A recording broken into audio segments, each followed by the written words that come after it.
kan segmen masyarakat kita yang memang rentan ya. Ya. Rentan memang harus difasilitasi, backup dengan berbagai macam program.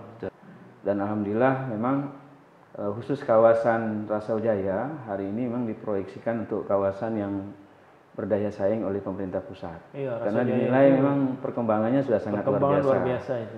Itu ada beda penafsiran Iya. antara pekerja dengan pemberi kerja. Sesuai dengan keinginan. Iya, biasa. karena biasalah.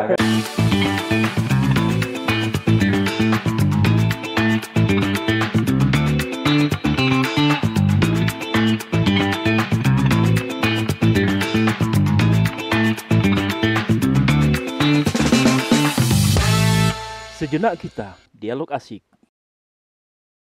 Halo sahabat Sekda Podcast, jumpa lagi kita dalam Sejenak Kita Dialog Asik. Kali ini kita kedatangan Bung Wan Iwan Syah. Beliau seorang Kepala Dinas Transmigrasi dan Tenaga Kerja di Kabupaten Kuburaya. Halo Bang Iwan. Halo Bang Yus. Gimana kabar nih? Alhamdulillah sehat. Sehat selalu ya. Amin. Semoga Insyaallah. sehat. Amin. Keluarga sehat ya? Sehat. Walafiat. Tinggal di mana? Di seberang kota, Pak. Seberang kota. Seberang kota di daerah Siantan, Bang Yus. Daerah Siantan. Ya. Memang keluarga asal di situ ya? Iya, di sana kebetulan dapat istri di daerah sana. Memang asal situ istri ya? Asli saya Kapuas Hulu. Oh, Bang Iwan asli Kapuas Hulu. Kapuas Hulu. Waktu menikah hijrah hijrah ke Siantan. Pontianak. Siantan. Keluarga putra putri? Alhamdulillah saya dikaruniai 4 orang putri semuanya. Alhamdulillah. Putri semua. Putri semuanya. Wah. Bidadari semua di rumah semua. ya. Jadi nggak ada saingan. Paling ganteng di rumah Bang Iwan ya. Betul. Iya. Sejak kapan Bung Iwan ini menjabat Pak Dinas ini? Pada tahun 2022 yang lalu. Jadi 2022. ya. Sebelumnya saya sebagai Kepala Bidang Kesehatan Masyarakat pada Dinas Kesehatan Kabupaten Kuburaya. Oh, ya. Di Kuburaya juga. Kuburaya, Bang Yus. Dari awal karir memang di Kuburaya, waktu itu masih Kabupaten Pontianak. Oh. Di Puskesmas Sungai Ambawang memulai karir di tahun 2000. Oh gitu. Jadi sebelum pemekaran memang sudah wilayah kerjanya di Kuburaya. Ya. Kalau istri sendiri? Kalau istri memang asli Pontianak. Asli Pontianak. Juga Pontianak. Pegawai? Ya, beliau seorang PNS di Puskesmas. Puskesmas Kota Pontianak. Oh, di Kota Pontianak. Di Kota Pontianak. Ya. Ini luar biasa Bang Iwan ini, dikaruniai putri-putri semuanya. Sudah ada yang berkeluarga belum? Belum, Bang Yus. Belum. Jadi yang tertua baru di semester 5 di Fakultas Kedokteran Untan jurusan farmasi. Oh, nurun ini kayaknya. Kemudian yang kedua ini baru masuk semester 1 di Fakultas Pertanian. Yang ketiga keempat kebetulan kembar baru masuk di SMP. Ya, SMP kelas 7. Oh, SMP. Agak jauh juga ya? Jauh lumayan. Dari kakaknya ya? Iya. Iya. Ya, tapi kumpul semua di Pontianak ya. Iya. Alhamdulillah, sehat selalu. Amin. Nah, Bung Iwan ini kan udah lama nih di wilayah kerjanya di Kuburaya ya. Siap. Bahkan sebelum pemekaran. Betul. Gimana Bung Iwan ngelihat sebelum pemekaran dengan setelah pemekaran Kuburaya nih? Yang paling dirasakan adalah sektor pembangunan, Bang Yus. Itu sangat pesat sekali setelah adanya pemekaran. Di segala bidang kalau saya lihat, tapi khususnya di bidang kesehatan. Mungkin dulu sebelum pemekaran orang kabupaten untuk monep ke Ambawang mungkin setahun dua kali ya. Nah, tapi hari ini kan sudah bisa dilakukan setiap saat. Setiap saat. Ya, pelayanan lebih cepat, lebih dekat ke masyarakat dan memang perkembangannya sangat luar biasa setelah pemekaran. Ya, berarti nyata ya daerah otonom baru ini memang bisa ya mensejahterakan masyarakat ya. Pelayanan, pembangunan, ekonomi juga kan Kubu Raya lumayan Iya, tinggi pertumbuhan ekonomi ya. Dulu kita masih di Ambawang itu kalau berurusan ke Mempawah itu kan sangat jauh. Oh Bang iya. Yus. Itu 1 hari sudah habis waktu kita. Iya, iya. Nah, tapi hari ini dengan hitungan menit saja kita sudah bisa berurusan ke kabupaten kalau dari Ambawang ya. Iya. Nah, kalau kami dulu Kalau nggak macet ya. Jembatannya. iya. Iya, iya. Ya, apalagi dari Siantan. Kalau kan itu jam berapa berangkat dari rumah itu? Saya insya Allah jam 6 tuh. Bang Jam Yus. 6 dari Jam 6 rumah? sudah harus berangkat dari rumah supaya bisa sampai kantor paling lambat tuh setengah 8 pagi. Karena kita Kalau di atas itu udah macet. sudah ya? macet pasti, Bang Yus. Ya, sudah Kalau macet. pulangnya? Kalau pulang ya mungkin sampai di rumah sekitar jam 5 atau setengah 6 sore. Oh, Gitu. masih. Ya. masih. Kadang kalau macet ya ketemunya maghrib di jalan. Ini. Atau kalau bulan puasa tuh buka puasa di jalan gitu. Ya, memang sih nggak jauh itu ya. Ya, cuman macetnya itu. Aksesnya ya, macetnya. Di Pontianak dengar-dengar itu termasuk 10 besar juga kota termacet. Macet. Nah, itu perbandingan kalau Bung Iwan ngelihat ya, sebelum pemekaran, setelah pemekaran. Pertamanya karena Bung Iwan dulunya di kesehatan, ngelihat kesehatan. Nah, kalau sekarang Bung Iwan di transmigrasi dan tenaga kerja ini. Ini memimpin dinas itu cukup besar juga, masalah tenaga kerja kan luar biasa ini. Iya. Ya. Bagaimana nih Bung Iwan ngelihat dinamika bidang tugas Bung Iwan sendiri, utamanya ya karena Kubu Raya kan juga sebagai daerah tujuan transmigrasi ya. Iya, betul.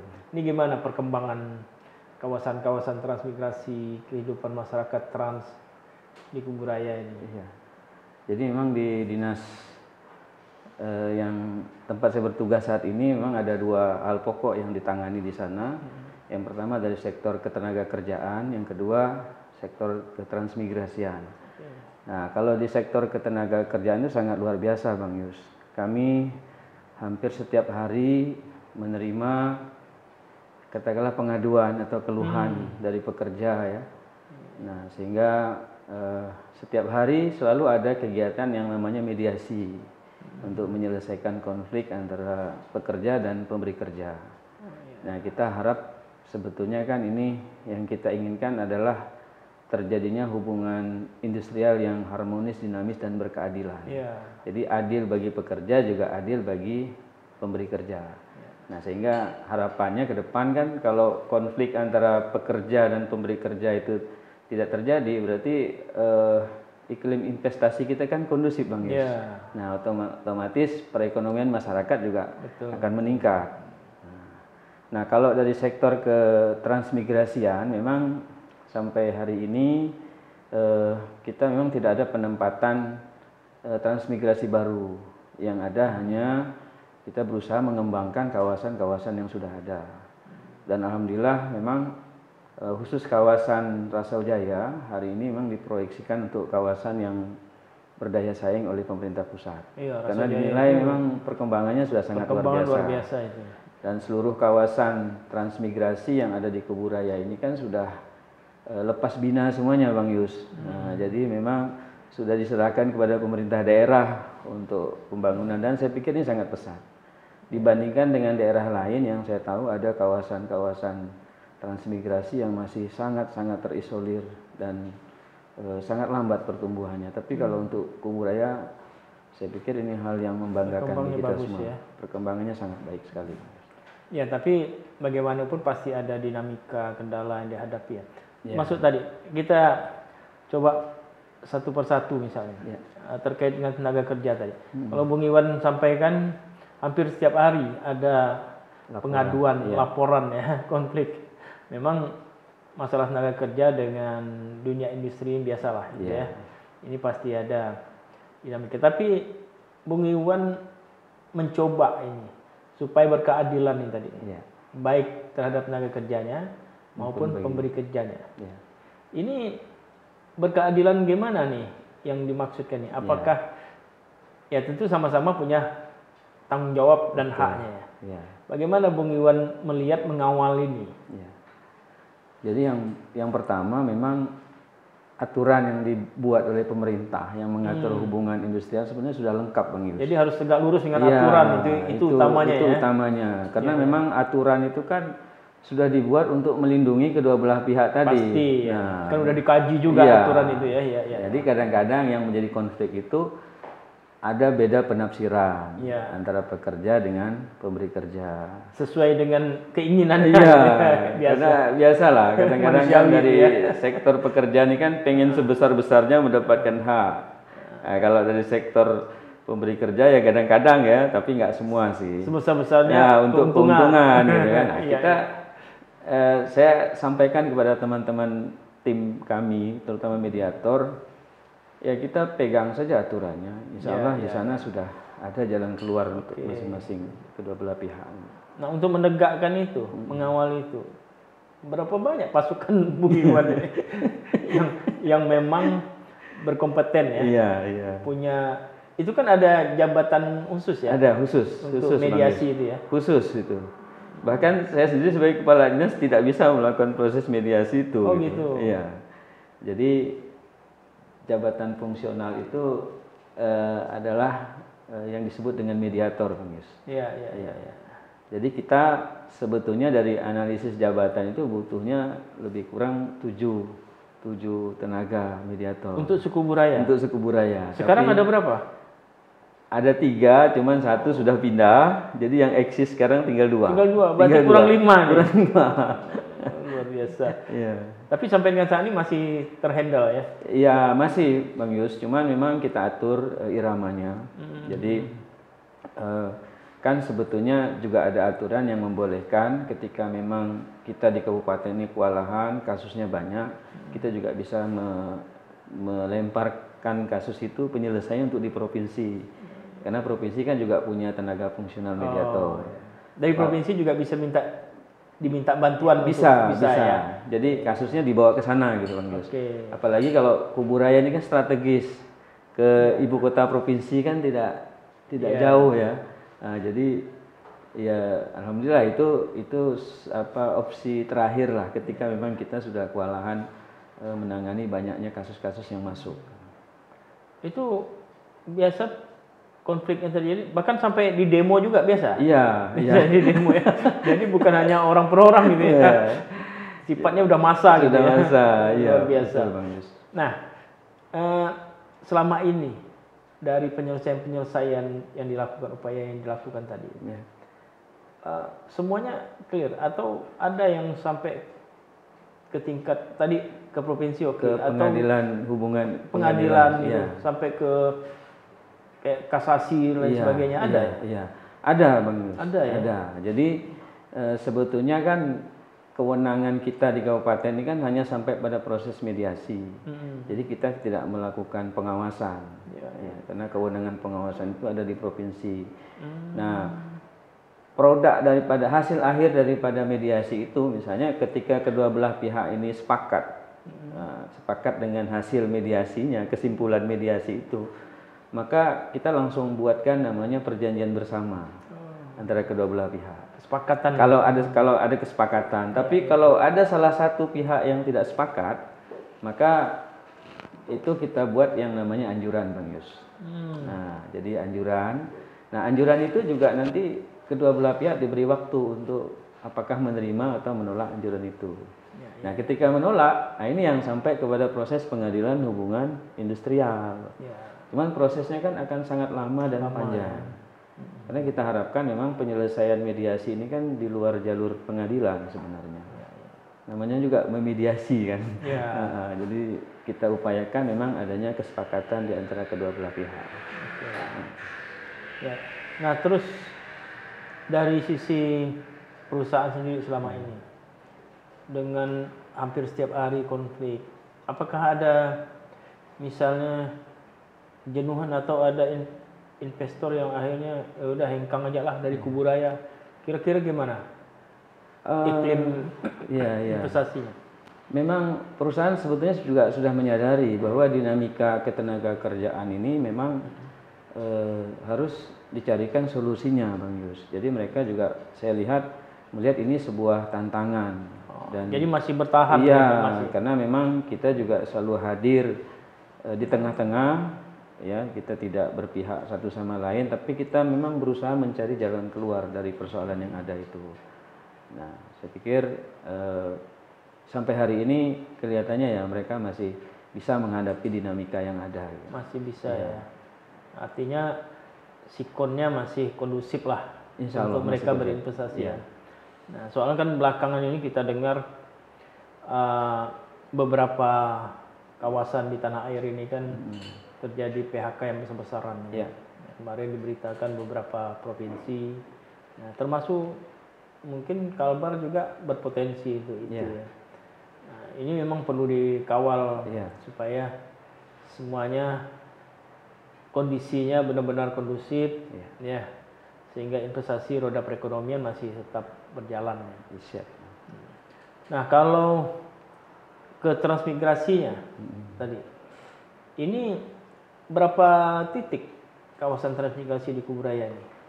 Kalau untuk kawasannya kita punya dua, Bang Yus. Jadi kawasan Rasawijaya dan kawasan Terentang. Terentang. Iya, jadi memang dua kawasan itu yang memang kita nilai dinamikanya sangat pertumbuhan dan perkembangan dari segala aspek di sana itu sangat luar biasa.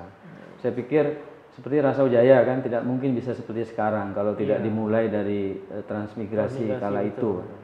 Kita lihat saja sekarang pertumbuhan dan memang pemerintah daerah saya pikir juga sangat concern juga untuk membangun, Pak.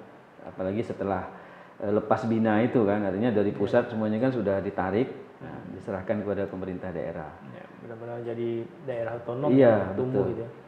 Sebagai daerah transit juga, memang dinamikanya pertumbuhannya luar biasa Rasawijaya.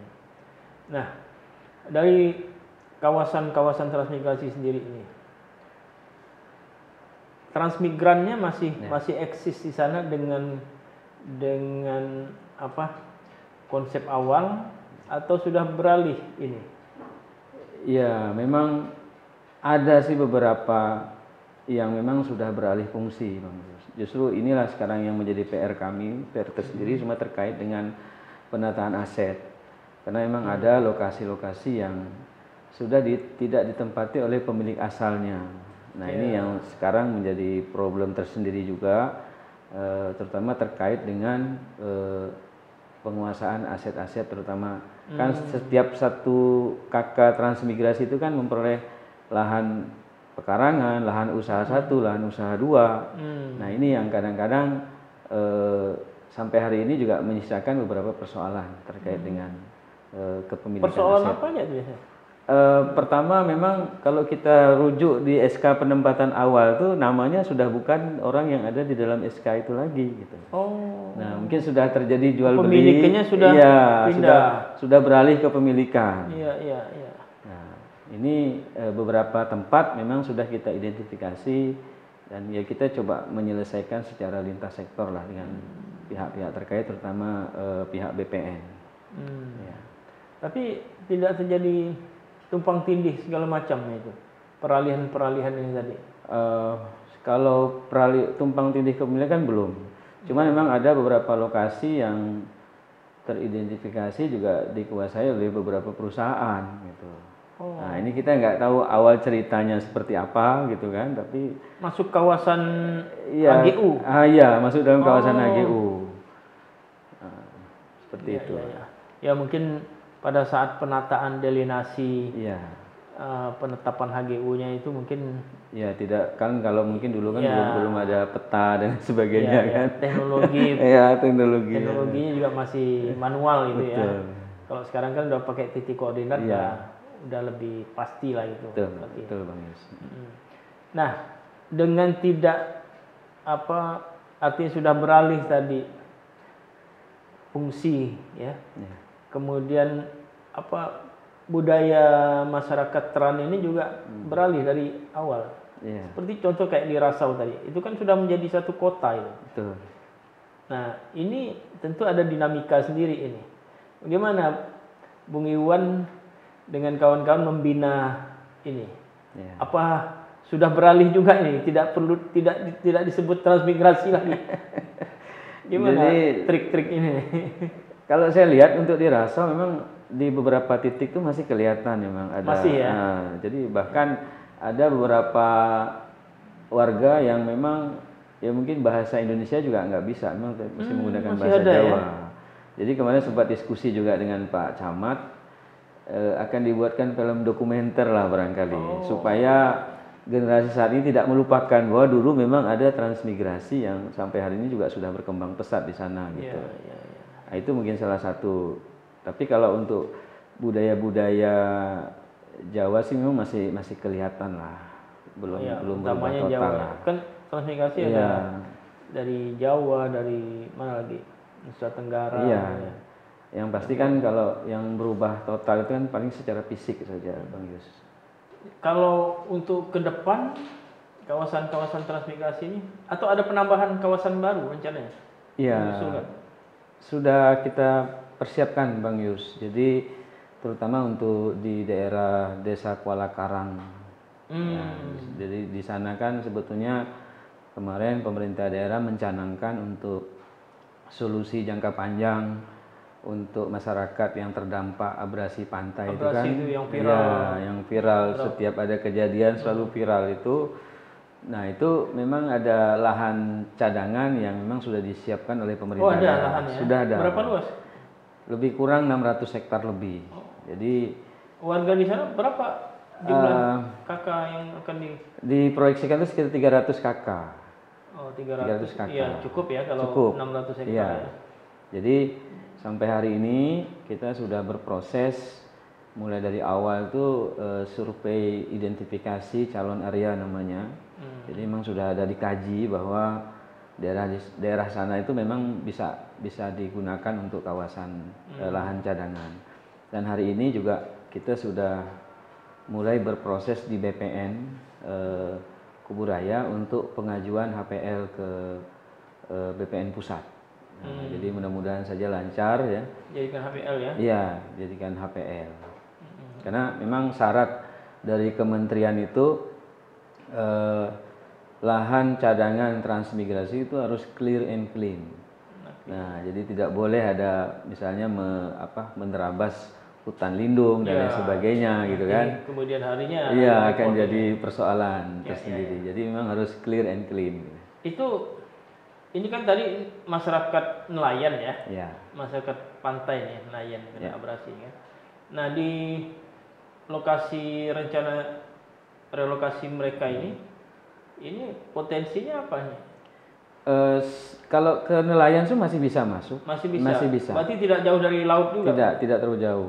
Nah, tapi untuk pertanian juga bisa gitu. Ini lokasi pertanian juga bisa ya. Memang sudah dilakukan kajian oleh tim. Memang kita waktu itu menggunakan pihak ketiga juga untuk melakukan survei identifikasi calon area. Kalau nggak terlalu jauh, nanti apa nggak takut abrasi lagi? Nanti pindah lagi ya? Nggak, lumayan jauh Pak. Oh gitu. Bang Yus, lumayan jauh. Jadi tidak khawatir lah. Ya. Kalau yang itu kan memang yang di sekitar bibir pantai itu kan memang sangat memprihatinkan kalau saya lihat. Ketika ada abrasi itu sudah, ya ada yang bilang bahwa suatu saat desa itu akan hilang katanya. Karena terjadi abrasi setiap tahun ya kan. Itu dari warga itu. Saat ini yang terkena abrasi di mana mereka? Ya masih ada sebagian juga masih bertahan karena memang ya jadi ya mungkin agak ke daerah daratnya juga Bang Yus karena memang penghasilan utama masyarakat di sana itu adalah nelayan laut itu ya. Iya, laut. Dari kondisi mereka yang Bung Iwan perhatikan itu apa yang membuat pemerintah akhirnya memang mereka harus relokasi, transmigrasi di samping tadi abrasi. Karena ini kan terkait budaya. Apa mereka juga mau gitu dengan apa memang karena kondisi alam atau memang ada keinginan perubahan tadi ke arah darat misalnya, budidaya misalnya. Jadi memang sampai hari ini banyak juga masyarakat yang bertanya-tanya kapan ini begitu Bang Yus. Mereka malah antusias. Jadi melalui desa itu sudah banyak yang menanyakan. Ya kita sampaikan bahwa memang ini prosesnya tidak mudah. Jadi tugas kami sebagai kepanjangan tangan dari pemerintah daerah ya juga harus mempersiapkan lahan yang clear and clean dulu. Nah setelah itu HPL-nya selesai, nah barulah Kementerian Desa, Pembangunan Daerah Tertinggal dan Transmigrasi itu bisa merencanakan pembangunan di sana, Bang Yus. Karena emang harus komplit kan nanti dibangun itu, mulai dari sarana pendidikan, kesehatan, air bersih, listrik, jalan gitu. Itu saya pikir bukan hal yang bisa dalam 1 tahun itu, ya belum bisa clear gitu, Bang Yus. Tapi udah terencana dan tetap semangat ya. Iya. Kalau kita tetap kita dorong, Bang Yus. Ya. Apa yang membuat penyemangat itu? Kalau itu saya yakin bukan hanya karena melaksanakan tugas ini. Saya pernah menyaksikan sendiri, Bang Yus, daerah di Kuala Karang itu. Bagaimana pustu yang di pinggir pantai itu kan diterjang ombak juga. Nah, itu kemudian juga kita lihat infrastruktur di sekitar yang berdekatan dengan pantai itu juga banyak yang hancur, banyak yang rusak. Kemudian ketemu dengan warga-warga itu? Iya, Bang Yus. Saya beberapa kali saya datang ke sana, kemudian saya melihat sendiri kondisi fisik bangunan di sekitar pantai itu memang sangat rawan. Apalagi saya lihat juga ada sekolah juga di sekitar pantai itu yang kalau airnya pas naik ya juga ikut terendam. Ya pasti nggak lama habis itu ya. Ya, insya Allah. Waktu Bung Iwan ke sana ketemu dengan warga-warga di sana itu, gimana? Ya pasti dong keprihatinan dan sebagainya gitu kan. Apa yang Bung Iwan lihat? Apa ada harapan warga yang disampaikan? Saya sebetulnya bukan hanya ke sana, Bang Yus ya. Beberapa warga juga datang ke kantor sampai seperti itu menanyakan gitu ya. Yang saya perhatikan sih yang membuat kami sangat termotivasi itu adalah bagaimana nasib anak-anak kelak di kemudian hari gitu dengan sarana kesehatan, sarana pendidikan, tempat bermain mereka yang semakin terbatas gitu kan. Nah, sementara mereka juga ya tetap bertahan di sana karena ada sumber penghasilan, sumber kehidupan perekonomian mereka melalui hasil-hasil laut itu sangat luar biasa di sana, Bang Yus. Nah, jadi ya saya melihat ini salah satu sudah tepat sebetulnya pemerintah daerah kalau memang memproyeksikan ini sebagai solusi jangka panjang untuk di masyarakat yang terdampak abrasi di daerah sana. Gitu. Ya, jadi dengan keprihatinan itu juga ini salah satu penyemangat betul sekali secepatnya ya, sebagai bentuk pelayanan pemerintah juga terhadap warganya ya, masyarakat. Karena kan kita gerah juga melihat setiap ada kejadian kan viral gitu. Seakan-akan pemerintah ini tidak berbuat apa-apa padahal sudah banyak sekali intervensi yang dilakukan di sana. Ya, tapi masyarakat tetap berharap secepatnya, lebih dari itu tentunya ya. Betul. Pemerintah juga ada proses yang membutuhkan segala sesuatunya gitu ya. Kan tadi untuk membangun kawasan itu memang nggak mungkin itu setahun selesai kan. Semua infrastruktur harus disiapkan. Betul. Tapi masyarakat bisa memahami itu ya. Saya yakin bisa karena ada komunikasi yang jalan terus. Iya, di antara kita juga. Saya katakan ke mereka bahwa karena ini sebuah pulau ya. Jadi memang sarana-sarana pendukung dasar itu di sebuah kawasan yang kita proyeksikan sebagai lahan transmigrasi ini kan harus mantap dulu, Bang Yus. Ya kan? Nanti kalau sudah ditempatkan di sana, tahu-tahu misalnya sarana air bersihnya nggak tersedia, sarana pendidikan, kesehatannya juga tidak tersedia. Kan ini justru akan memunculkan persoalan tersendiri. Jadi memang saya sudah wanti-wanti dengan kawan-kawan yang memang ini harus kita persiapkan secara matang. Ya, mudah-mudahan sebelum Bung Iwan ini beralih posisi promosi kemana gitu ya. Sebelum pensiun ya pastinya, Bang Yus. Emang berapa umurnya? Masih lama dong? Masih lama, Bang Yus. Masih lama. Masih. Masih sekitar 11-11an Oh, tahun. masih lama itu 15-an tahun. Masih bisa banyak hal yang bisa dibuat untuk budaya ya, untuk Insya Allah. masyarakat ya gimana. Nah, kalau terkait dengan masyarakat Teran tadi ya, masyarakat Teran tadi, dengan dinamika pembangunan kebudayaan seperti ini, bahkan tadi sudah ada yang beralih mungkin profesi, fungsi segala macam. Ini bahkan generasi-generasinya juga mungkin sudah ada yang keluar. Iya. Sudah berapa generasi keluar. Betul. Nah, Bung Iwan melihat sendiri terkait masalah pertanian ya. Karena core bisnis transmigrasi awalnya memang pertanian. Betul. Nah, Bung Iwan melihat sendiri prospek ke depan nih gimana untuk masyarakat transmigrasi? Apa mereka memang diberikan alternatif pembinaan lain? Iya. Sementara ini tidak boleh ditinggalkan dong ketahanan pangan ini. Betul. Nah, gimana Bung Iwan melihatnya ini ke depannya? Jadi memang kelihatannya memang sudah ada pergeseran juga Bang Yus. Jadi ini sudah fenomena sudah kelihatan ya. Terutama di Rasau tadi kan sudah menjadi perkotaan itu. Gimana? Jadi yang pertama sih kalau saya lihat di beberapa tempat memang sudah terjadi, ya mungkin ini kalau dilihat dari angka juga luas lahan pertanian kita kan memang juga semakin berkurang ya kan. Jadi memang kami punya program Bang Yus, jadi di bidang transmigrasi itu untuk memberikan pelatihan-pelatihan kepada masyarakat di itu dari kawasan Teran. Dinas Bung Iwan sendiri atau berkolaborasi dengan instansi lain? Itu dari dinas kita Bang Yus. Oh. Ya. Jadi dari dinas kita memberikan pelatihan-pelatihan cuma untuk generasi yang ada saat ini tentunya sesuai dengan kebutuhan masyarakat saat ini. Ya, misalnya kemarin juga kita melaksanakan pelatihan keterampilan IT, bahkan keterampilan pijat tradisional Bang Yus. Oh gitu.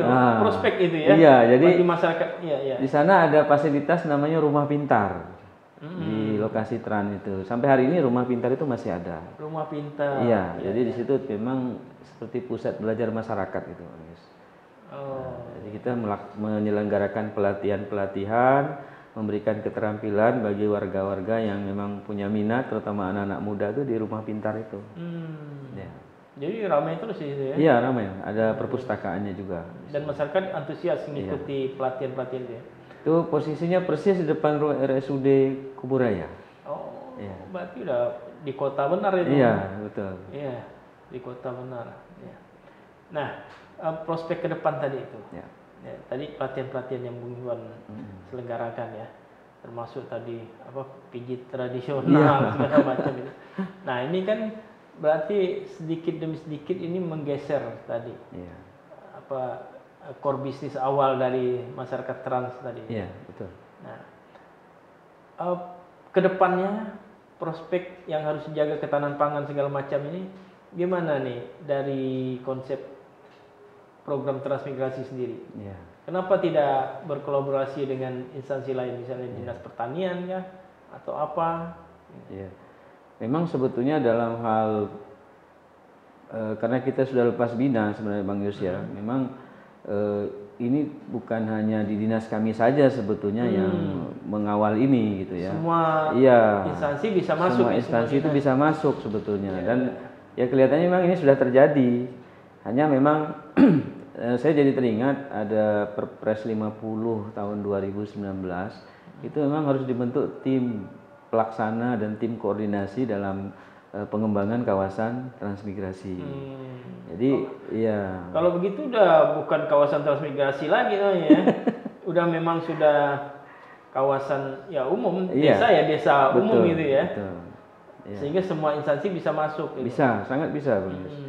Kalau saya melihat sampai hari ini kan juga desa-desa itu juga bergerak Bang Yus. Jadi ya memang dulunya kan begitu masuk warga Trans kan belum ada desa waktu itu kan. Nah, sekarang saya pikir semuanya sudah tertata dengan baik.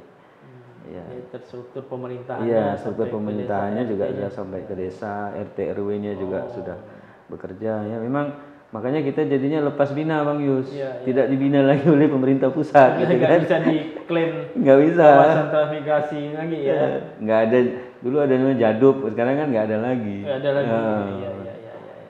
Tapi kalau yang untuk rencana ke depan tadi Kuala Karang itu Oh itu pasti Bang. masuk itu ya. Ya, Tetap 1 tahun 2 tahun itu masih difasilitasi. difasilitasi oleh pemerintah pusat. Oke, ya.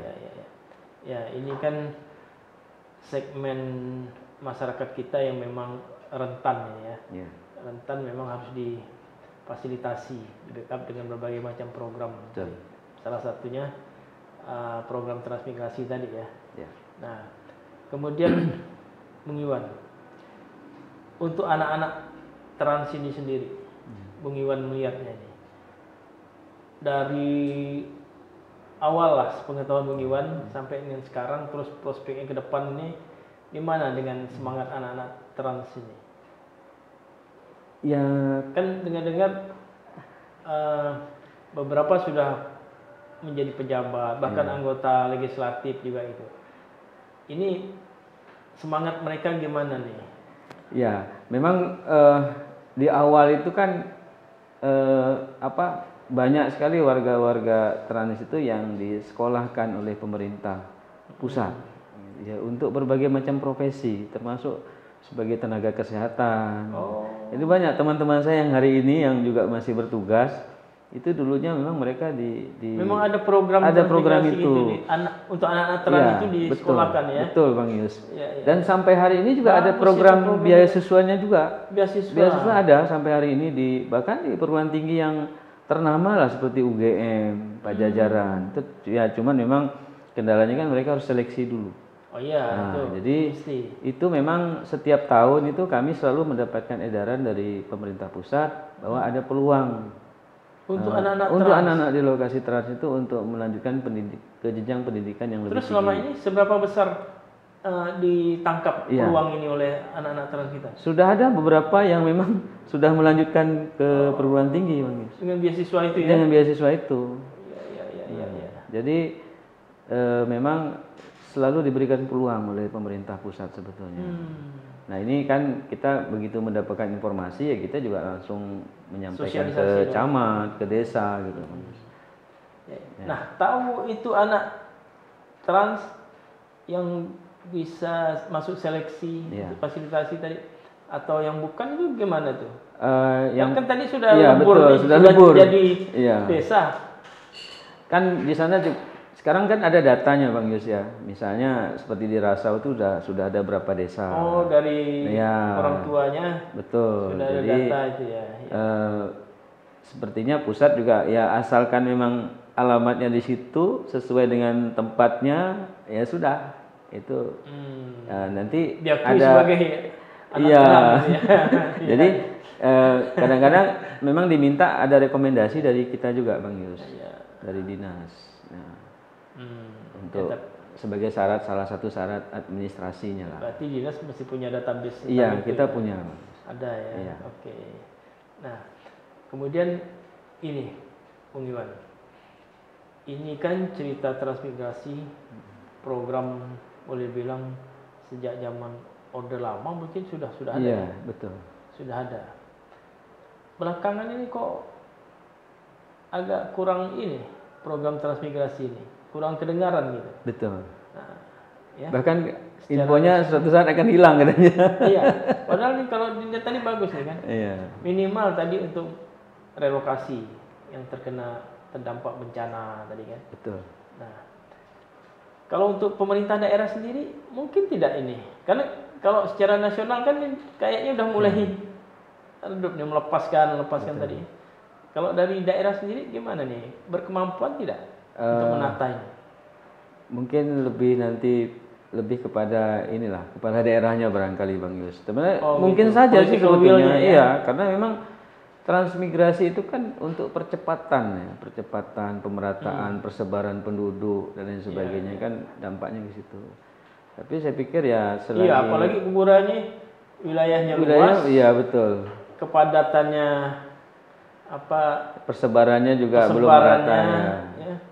Ya, Tapi itu memang butuh kebijakan. Butuh kebijakan. Will, karena memang anggarannya juga tidak sedikit Bang Yus. Iya. Ya tentu perlu didukung juga dengan pembiayaan yang besar ya. Iya. Kalau Kuburaya dengan luasan seperti ini, sebaran yang tadi dengan kepadatan yang rendah tadi. Saya dapat bayangkan Bung Iwan ini dalam melaksanakan tugas ini. Mungkin kurang ini waktu 24 jam sehari ini ya.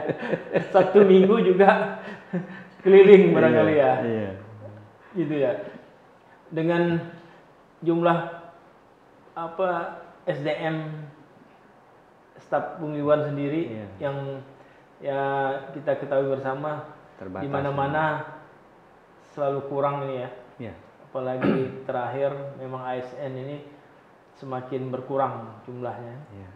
Gimana trik Bung Iwan ini membagi waktu keliling sehingga semuanya bisa tercover? Tentu ini membutuhkan manajemen kepemimpinan yang kuat ini. Iya, betul Bang Yus. Jadi kita sesuai dengan arahan pimpinan juga memang nggak boleh mengeluh ya Bang Yus ya. Jadi harus dicari trik. Jadi mangkel dalam hati gitu kan? Harus dicari jalan keluarnya gitu Bang Yus. Enggak. Saya ambil contoh begini. Misalnya perusahaan ya Bang Yus ya. Perusahaan kan di Kuburaya itu kan sekitar 1.200 sekian ya perusahaan. Ribuan perusahaan yang ada di Kuburaya ya? Jadi 1.200 lebih gitu. Bang Jumlah Yus. tenaga kerjanya? Nah, jumlah tenaga kerjanya itu ribuan juga Bang Yus. Ya pasti. Iya, jadi sekitar 7-8 ribu itu memang jumlahnya seperti itu ya. Itu memang kita kemarin coba sondingkan data dengan teman-teman BPJS Ketenagakerjaan. Iya. Jadi kalau yang perusahaan ini kami punya trik begini Bang Yus. Jadi pertama itu kita melakukan mapping dulu. Jadi perusahaan-perusahaan mana yang potensial konfliknya itu tinggi. Jadi kita memang punya instrumen untuk menilai sejauh mana tingkat kerawanan hubungan industrial di perusahaan itu. Nah, jadi kita bagi dalam 3 kategori ini. Ada yang merah, kuning, yang hijau. Kalau hijau ini relatif lebih aman dia. Kenapa dia aman? Karena memang sarana-sarana hubungan industrial dia lengkap. Pertama, misalnya dia memiliki peraturan perusahaan. Yang kedua, misalnya dia memiliki lembaga kerjasama bipartit. Jadi ada memang satu lembaga perwakilan antara perusahaan dan pekerja. Nah, itu untuk menyelesaikan konflik-konflik yang timbul di sana secara internal. Nah, kemudian dia juga punya sarana hubungan perjanjian kerja dan lain sebagainya yang jelas antara pekerja dengan pemberi kerja. Itu biasanya relatif lebih aman Bang Yus. Jadi kita mapping kan itu. Jadi memang yang kita datangin itu adalah perusahaan-perusahaan yang memang kita kategorikan merah. Nah, kalau yang merah ini sudah selesai ya barulah kita mulai ke yang kuning gitu Bang Yus. Jadi memang kerja kita seperti itu. Karena memang personil kita terbatas, waktu juga kita terbatas, apalagi kalau bicara anggaran. Ya dapat saya bayangkan ini Bung Iwan. Makanya tadi saya katakan Bung Iwan sosok pemimpin yang mesti kuat manajerialnya, pemimpinannya. Dapat saya bayangkan. Dari termasuk tadi penyelesaian konflik, mungkin ada semacam tekanan-tekanan terhadap baik terhadap lembaga Bung Iwan maupun Bung Iwan pribadi, atau bahkan mungkin ke keluarga pernah terjadi. Keluarga belum Bang Yus. Jangan sampai ya. Tapi kalau secara kelembagaan dan pribadi itu sudah ada gitu. Oh, sampai ke pribadi ya. Saya awal-awal bertugas di sana shock saya Bang Yus. Jadi ya ditelepon sama LSM, serikat dan lain sebagainya. Jadi saya cerita sama teman senior saya di Disnaker provinsi. Saya tanya, "Bang, ini gimana, Bang?" "Tenang aja Wan, nanti kamu akan terbiasa dalam situasi ini." Secara alami. Jadi kan ya sempat nggak bisa tidur juga. Iya. Bang Yus. Ya, jadi ya Buat tekanan sekali ya.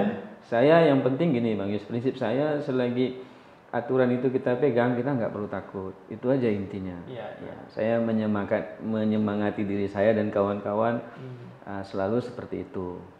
Ya, yang penting kita ada kejelasan, keterbukaan informasi. Jadi saya tidak pernah menutup diri terhadap siapapun Bang Yus. Bahkan kalau WA ini kan agak susah nih. Saya bilang ya sebaiknya Anda datang, kita ketemu di kantor gitu kan. Selesaikan baik-baik gitu. Nah, kita ngobrol dulu apa sih masalahnya ini gitu kan. Nah, jadi ya strategi yang berikutnya itu adalah ya setelah terbiasa tadi ya memang komunikasi kita buka Bang Yus. Itu caranya. Jadi kalau kita menghindar saya pikir ini akan lebih parah lagi gitu Malah dikejar ya. malah dikejar terus gitu. Ya dengan tekanan Ya. bahkan sampai susah tidur juga itu. Itu keluarga gimana nanggapinya itu Bu Iwan? Ya, kalau saya sih kadang-kadang ya ceritanya juga dikit-dikit aja Bang Yus. Ya, jadi nggak juga mau bawa masalah itu ke rumah gitu kan. Tapi ibu anak-anak bisa memahami. Insya Allah bisa Bang Yus. Apa memberi support? Iya. Tahu ya, memberi support ya. Sempat curhat-curhat juga gitu ya, sebagai keluarga tentu Iya biasa tentu lah ya. ada Bang Yus. Kita kadang-kadang diskusi juga ya ini bagaimana sih kalau seperti ini ya. Ya saling mensupport aja intinya kan itu Bang Yus. Tapi ibu Mendukung sepenuhnya. mensupport ya. Iya. Sudah berapa lama nikah? Udah sekitar 21 tahun. Oh, berarti udah mapan dah. Iya. Yang support. Jadi tiktokannya udah bagus lah gitu. Udah bagus. Iya. Kalau kita datang agak murung dia pasti tahu ini pasti yang dipikirkan gitu. Udah paham dia. Iya. Ya itulah pengertian seorang istri yang luar biasa ya. Dengan support seperti itu, Bung Iwan ngelihat sosok istri ibu ini gimana feedback yang Bung Iwan selama ini? Iya. Terutama selama bertugas di sini ya. Jadi kalau istri itu sangat enjoy orangnya, Bang Yus. Ya, enjoy dan ya bisa melihat permasalahan itu dari sisi yang lebih dewasa barangkali kalau yang saya rasakan seperti itu. Malah kadang kalau saya agak panik ya kalau saya cerita malah jadi nggak panik gitu. Jadi ya saling mensupport lah intinya kan itu Bang Yus. Ya. Ya biasa dalam keluarga tentu ada gelombangnya, turun naiknya gitu ya. Pada saat naik happy sama-sama, pada saat turun juga bisa dilalui sama-sama saling ngisi itu. Betul. Itulah keluarga. Pernah ada hal yang sangat-sangat berat dihadapi sama keluarga sehingga 20 tahun ini bisa bertahan ini. Iya. Kalau yang ya mungkin ini masalah keluarga lah barangkali Bang Yus ya. Ya mungkin ketika saya kehilangan sosok ayah saya gitu itu saya down sekali gitu. Nah, sampai istri saya bilang saya lihat abang menangis saat itu aja, kan saya nggak pernah agak susah menangis gitu ya. Jadi pada saat kehilangan ayah saya, apalagi ya ketika saya mendapatkan jabatan ini, karena dulu abah saya dulu ini dia seorang pegawai kecamatan Bang Yus. Nah, jadi ya pegawai zaman dulu lah, dia golongan 1 Bang Yus. Pensiunan golongan 2, jadi golongan 2A kalau nggak salah. Tinggal sama Bang Iwan? Iya, kan saya dari kecil sampai SMP itu saya di kampung. Nah, kemudian di sekolah farmasi saya pindah ke Pontianak. Nah, orang tua tetap di kampung. Apa yang Bung Iwan ingat sosok ayah itu sehingga benar-benar kehilangan sekali? Dia dulu dia bilang gini, Wan kamu harusnya bisa jadi camat, dia bilang gitu Pak. Bang Yus ya. Harapannya jadi camat ya. Kan mungkin dia melihat di kecamatan itu kan yang paling ini kan camat ya. Camat, tapi ya ketika saya mendapatkan amanah ini saya pikir ternyata lebih dari apa yang beliau harapkan gitu. Iya. Sementara beliau tidak menyaksikan gitu kan. Oh. Apa yang saya dapatkan hari ini. Oh, Bung Iwan iya, beliau menjabat sudah kepala dinas itu beliau sudah nggak sudah ada, ada. sudah nggak ada. Hmm. Jadi ya hanya Umi saya yang sampai hari ini masih sehat walafiat, masih ada. Tapi masih di kampung, cuman kadang-kadang kesini jadi bolak-balik, kadang saya jemput. Siapa? Sama siapa di kampung? Banyak keluarga kita Bang Yus. Masih ada keluarga. Masih ada. Soalnya saya kan dua beradik, adik saya juga udah di sini kan. Nah, jadi di sana rumah tua itu ya tinggal Umi saya dan beberapa keluarga yang ikut sama-sama beliau. Ada serumah dengan beliau? Ada. Kenapa nggak diajak sini? Kalau di sini malah pengennya pulang ke sana Bang Yus. Oh, suasananya. Iya, suasananya. Ya di sana mungkin dia bisa ke kebun segala macam. Kalau di sini kan nggak ada aktivitas yang seperti itu. Ya mungkin karena sudah terbiasa mungkin dari dulunya kan. Kalau sosok ayah sendiri yang Bung Iwan ingat ya, kan dari kecil Iya. sama keluarga gitu, Iya. ada harapan-harapan dari ayah tadi gitu kan. Setelah saat ini yang Bung Iwan ingat itu apa ini, dan apa sudah Bung Iwan tunjukkan, buktikan selain tadi jabatan ya? Iya. Mungkin ada harapan lain dari ayah atau ada pesan-pesan apa gitu ya? Kalau beliau sih tidak ada pesan khusus Bang Yus. Yang paling saya ingat itu, Wan kamu bisa nggak jadi camat? Dia bilang gitu. Saya bilang nggak mungkin bah, saya bilang gitu kan. Kalau camat itu kan ya kayaknya ada sekolahnya lah itu, saya bilang gitu. Saya di kesehatan waktu itu kan. Luar biasa semangat beliau ya, dari golongan 1 ya. Iya betul Bang Yus. Yang paling saya ingat ya mungkin pesan tersirat yang beliau seorang pekerja keras Bang Yus. Nah, pekerja keras. Jadi memang pulang dari kantor itu saya sering diajak untuk mencari ikan. Jadi abah saya itu paling boleh dibilang lihai, mumpuni kalau mencari ikan, baik dengan dengan jala atau dengan pukat. Nah itu beliau ahlinya. Jadi semua jenis alat tangkap itu beliau bisa. Gitu ya. Nah itu sama kakek saya dulu diceritakan bahwa abahmu ini apa yang dikerjakan orang dia mau kerjain juga gitu. Nah, jadi banyak keterampilannya. Bahkan dulu kalau kita lagi nyari ikan itu selalu dijadikan rujukan abah saya itu. Gimana dapat nggak ikannya? Kalau abah saya bilang dapat, pasti ramai orang yang turun untuk cari ikan. Nah, karena dia memahami situasi alam kalau saya lihat. Ini ikannya banyak ketika alamnya seperti ini gitu. Pada saat beliau meninggal, Bung Iwan itu yang menjadi ini. Saya memang hari itu berniat, waktu itu saya masih di Dinas Kesehatan, Bang Yus ya. Jadi ketika beliau sakit, memang saya akan pulang ke kampung waktu itu. Saya sudah siapkan tiket dan lain sebagainya. Qadarullah, saya mau berangkat paginya, beliau meninggal subuhnya. Jadi memang nggak ketemu saya. Sempat sakit juga ya? Iya, beliau stroke sudah 9 tahun. Oh, 9 tahun. Jadi semenjak pensiun itu beliau sakit stroke. Tapi selama itu Bung Iwan masih sering Bang Yus. ketemu. Kita bawa kemana-mana lah untuk pengobatannya. Tapi memang ya begitulah. Kalau sudah stroke ini kan nggak bisa pulih 100%. Iya. Nah, sampailah beliau meninggal. Tapi di akhir-akhir itu Bung Iwan tetap dekat dengan beliau ya? Iya. Tetap dekat, dan almarhum juga pasti merasakan lah walaupun tidak bisa ini. Iya. Bagaimana kesuksesan Bung Iwan itu ya? Iya. Iya Bang Yus. Saya selalu kalau pulang itu bawa baju yang sama gitu. Kalau saya beli satu, saya beli satu. Jadi kita kapelan gitu, jadi bajunya sama gitu. Kapel. Karena beliau suka, kalau yang saya suka beliau pasti suka gitu. Gitu ya. Jadi kapel terus ya. Iya.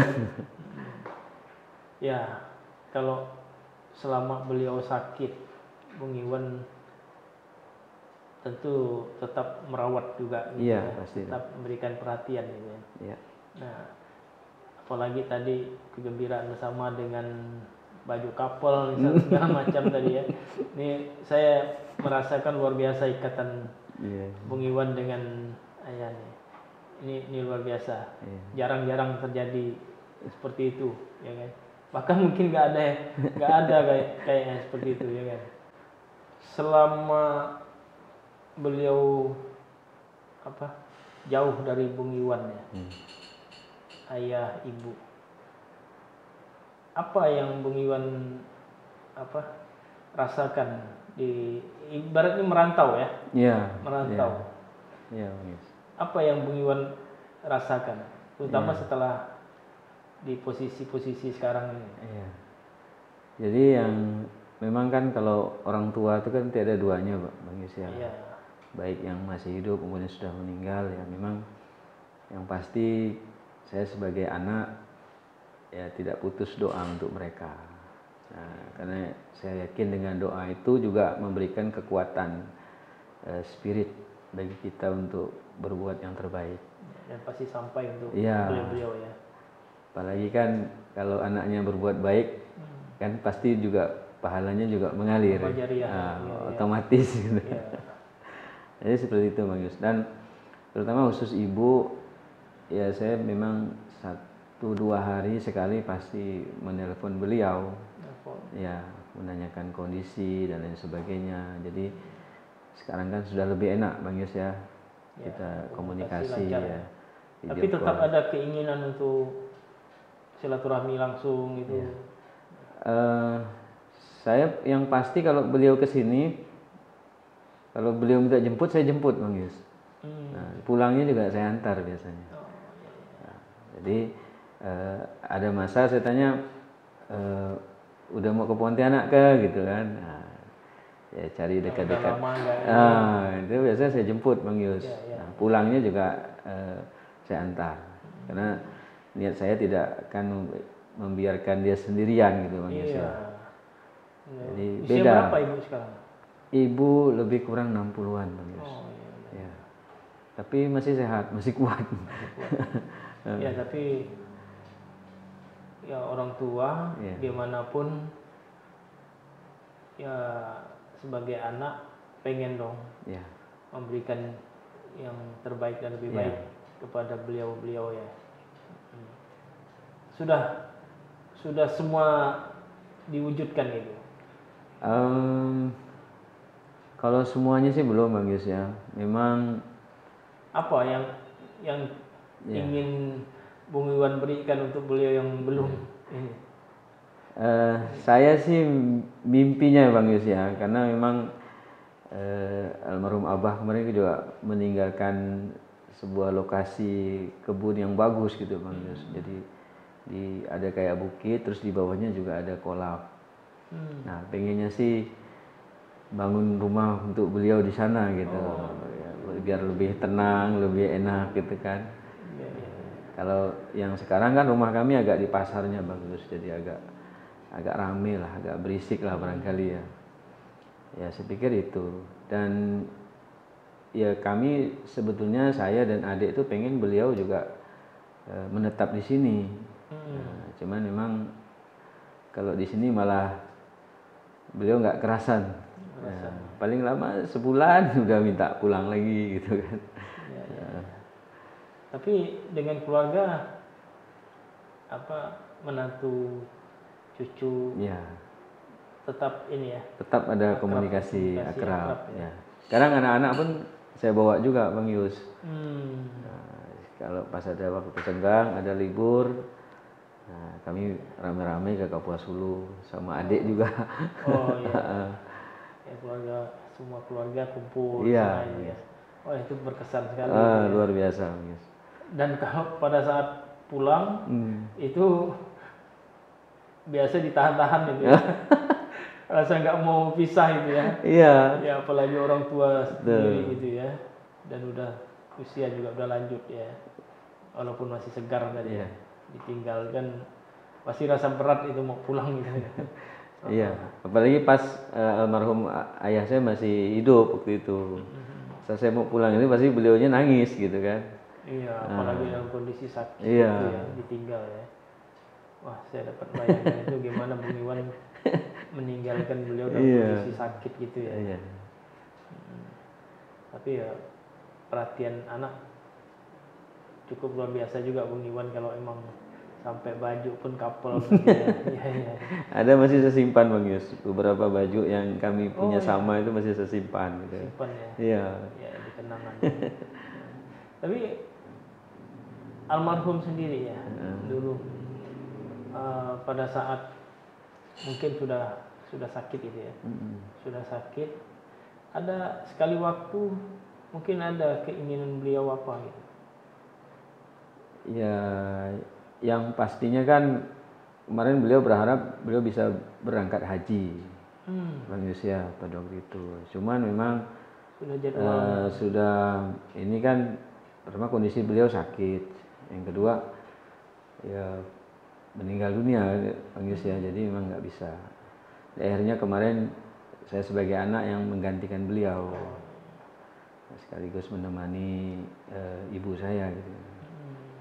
Mungkin itu saya pikir yang memang sudah dia dengung-dengungkan dari dulu, pengen berangkat haji, ya Allah berkehendak lain gitu. Iya, Iya.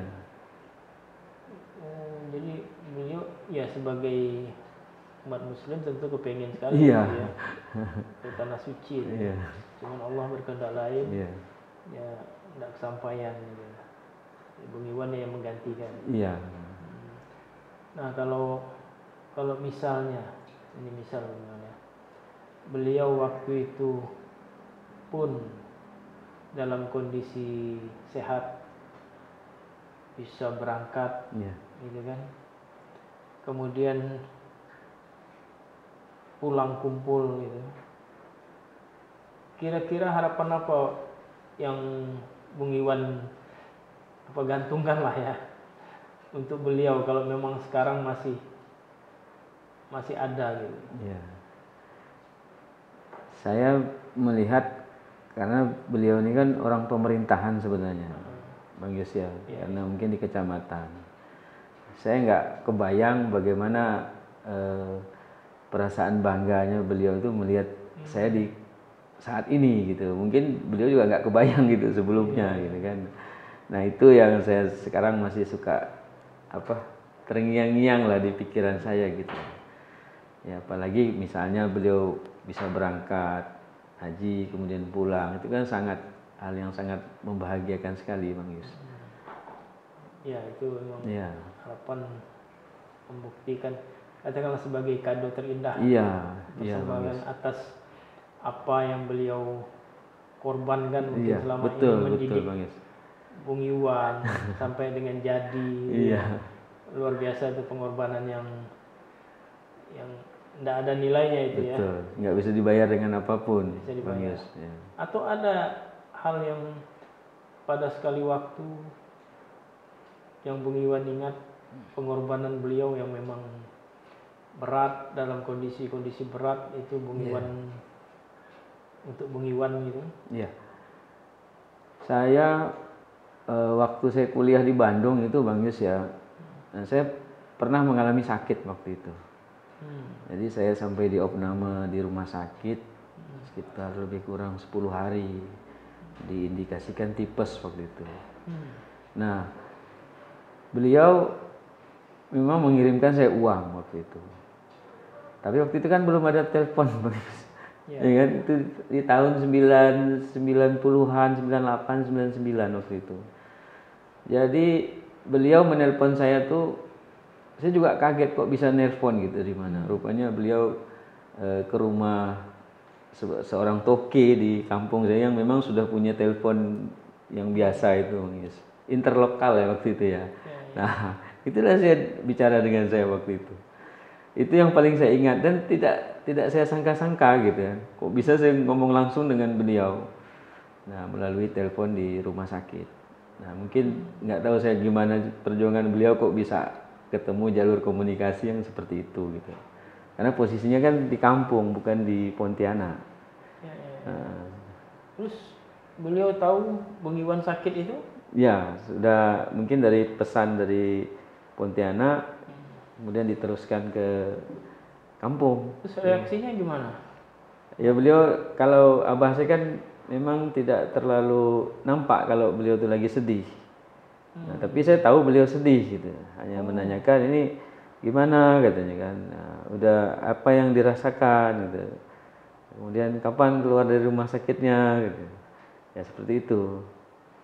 Saya bayangkan waktu itu Bung Iwan dalam kondisi sakit. Perhatian ayah seperti itu sampai ke situ ya. Saya ingat ya di rumah sakit Boromius Bandung waktu itu. Ketika saya kuliah, saya dirawat di sana selama 10 hari. Beliau nelpon. Perhatian sampai segitunya perhatian. Segitunya. Apalagi dalam kondisi normal gitu ya. Ya, perjuangan yang luar biasa dari seorang ayah ya. Yang menyukseskan anaknya Bung Iwan sampai seperti ini ya. Itu kalau diingat-ingat, di runut-runut perjuangannya itu, ya pasti nggak terbalas. Betul. Tentunya ya. Betul Bang Yus. Harapan, tapi kesuksesan itu sukses orang tua ya. Betul. Mengantarkan Bung Iwan. Baik, kalau gitu. Makasih Bung Iwan, selamat dan sukses selalu. Amin. Ya. Salam untuk keluarga. Siap. Semoga juga sama-sama sukses, ibu, anak-anak juga ya. Karena kita tahu ke depan ini kan persaingan luar biasa ya. Di era bonus demografi ini kan. Itu Bung Iwan sudah mempersiapkan anak-anak karena ini menjadi tanggung jawab orang tua tadi. Betul. Bagaimana masa depan anak-anak juga ya. Atau ada hal-hal yang khusus sudah Bung Iwan persiapkan untuk anak-anaknya. Jadi kalau saya sederhana aja Bang Yus ya. Mungkin kita mau menitipkan harta juga nggak punya. Ya, saya pikir ilmu itu adalah harta yang tak ternilai. Saya hanya mengajarkan kepada mereka mindset untuk menjadi seorang yang hidup bahagia itu seperti apa. Ya, dengan memiliki ilmu mereka bisa bahkan bisa mandiri, bisa mengatasi segala macam persoalan hidup dengan adanya ilmu. Betul Bang Yus. Baik. Ya, semoga sukses semuanya. Amin. Doa dan ucapan yang sama untuk Bang Yus sekeluarga. Amin, sama-sama. Makasih Bang Iwan ya. Iya. Baik, sahabat Sekda Podcast, demikian tadi bincang-bincang kita sejenak, kita dialog asyik bersama Bung Iwan Syah, seorang Kepala Dinas Transmigrasi dan Tenaga Kerja Kabupaten Kuburaya yang sukses merantau dari Kapuas Hulu ke Pontianak, sekarang menjadi sosok pemimpin yang menangani luar biasa seluruh transmigrasi, seluruh permasalahan tenaga kerja di Kuburaya. Beliau menjadi driver untuk menyelesaikan segala macam persoalan itu, menjadikan masyarakat yang sejahtera. Sampai ketemu lagi di sesi yang lebih hebat tentunya. Wassalam.